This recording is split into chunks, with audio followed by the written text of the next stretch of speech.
things are very quiet here. Same old thing, day after day. During World War II, more than 8,000 Australians were taken as prisoners of war by the Germans and Italians. They were held behind barbed wire in more than 40 camps scattered throughout Germany, most of them for at least 3 years. Now, more than 6 decades later, a unique collection of photos and letters has come to light, giving a remarkable insight into the diggers' daily life inside a Nazi POW camp. The photos were taken by a German guard and given to one of his Australian prisoners. I've just finished having afternoon tea with a Russian, Frenchman, Serb and a Belgian. The letters were written by Jack Bynon, who now lives in Sydney. He was just 22 when he was captured in 1941. My mate and I was working on a big station up in Queensland as cowboys. We were sitting in the local picture theatre one Sunday night when the announcement came over the screen that war had broke out. And he looked at me and I looked at him, and we said, yeah, let's go. So we was on the train the next week. He wanted to join up in Sydney, and we had a big argument over that, and I said, no, we're going home from Naran to see all our people first. So that's what we did. The boy from Narangba in southern New South Wales enlisted as a medical orderly with the 2nd 1st Field Ambulance, part of the 1st Battalion of the 6th Division. The new recruit set sail to Palestine, where he would spend the next 8 months training. 2 months would be spent in Cairo before Jack's division stormed Bardia and took it from the Italians in a few days. They didn't want to fight. They weren't very good fighters, the Italians, better lovers than fighters. And then we had a bit of thousands of prisoners. We took thousands and thousands of prisoners, Italian prisoners.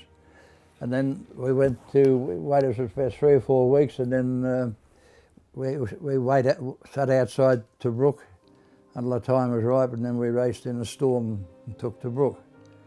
That was the first time Tobruk had been taken, because it was taken many times after by the Germans. On May the 20th, the first full-scale paratroop invasion in history began. At just 22 years of age, Jack was caught in a German onslaught as thousands of parachutists rained down on Crete. The 24th of March, 1941, I was on a ship to Greece to fight the Germans in Greece coming down from Yugoslavia. And then we consolidated on Crete, and then they decided to defend Crete against the parachuters. They didn't know how many they were going to drop there. And I think it was about 40,000 parachuters they dropped on top of us. And the fighting lasted 10 days, but they got too much for us. So there was 3 aerodromes, and to get they had to get 1 aerodrome so they could bring their land troops in. So, and they finally broke through on one of these aerodromes, and then we had to retreat, try and get off the island. And anyhow, we got down where the embarkation was, but we were too late. The boat had gone. So the Germans, I think they were Austrian mountain troops, I think, took us prisoners of war. What did you expect when you were taken prisoner? Well, we didn't know what to expect, because we'd never done that before. We didn't know what to expect, but we soon found out as we went along. We were good learners. With perhaps 1,000 other Australians, Jack was placed in the hold of a ship and transferred to Salonika in northern Greece. All they had was rice, that's all we had. And there used to be big pots like that, up there, shoulder high. And so anyhow, after everyone got served, they'd let you go back and see and get what you can yourself, you know. And I didn't do it for days and days. I said, oh, bugger this, I'm going to stay behind and see if I can get a bit more.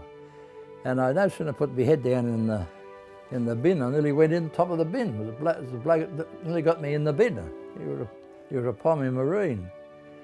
And I straightened up and I grabbed him by the shoulders. I said, what are you trying to do? He said, oh, Oz, he said, we've got to get some rice. And I said, well, you want rice? I said, you've got to get it. And I just bent down, got him by the ankle, and tipped him up and tipped him in the rice pot. And, oh, Oz, he said, we're all prisoners. You know, I said, well, you got rice now. And the German guard laughed like anything. He laughed like anything. And one of the worst ones was in Stalag, same place.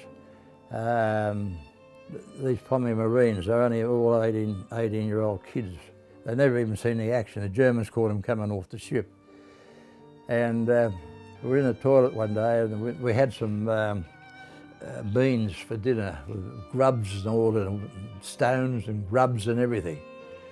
And anyhow, some bloke vomited his all down in the urinal. And this little Marine, he goes, oh, don't waste them, he said. He got down and grabbed them and put them in his hand, and he never even washed them, he ate them straight away. That's how hungry he was. Yeah. I never forgot that as long as I lived. He could have put them under the tap. Then the final and most arduous leg of the journey to Germany was underway. We woke up one morning and they rousted everyone out. The trains were all pulled up at the siding, and they loaded us on the cattle trucks. About 30 in a way, about 30 in a cattle truck. If you want to turn over, the other bloke had to turn with you, you know, that sort of thing. And no sanitary arrangements, nothing like that. And only a little tin to put there, a little tin to put the back, and then you have to tip it out the window. We always made sure there was a German underneath the window when we tipped it out. And he used to get very annoyed, I don't know why.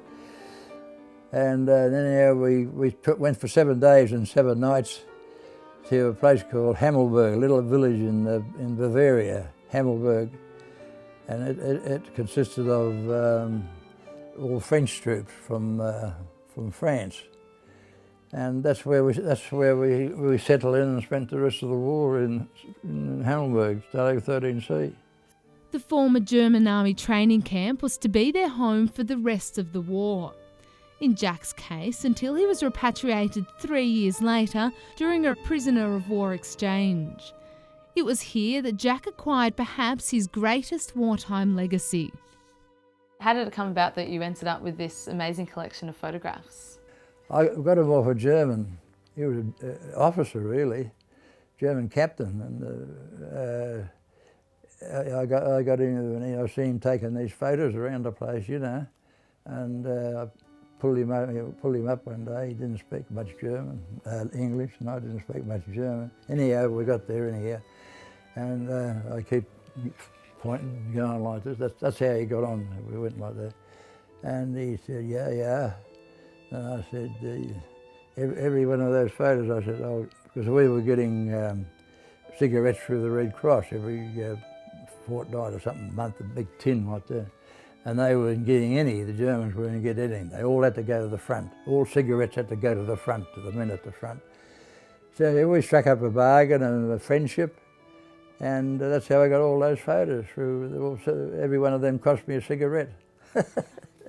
We're receiving cigarettes from the Australian Red Cross now through England. We get them in 200 lots, so with our 50 a week from the Red Cross, we do all right on the smokes.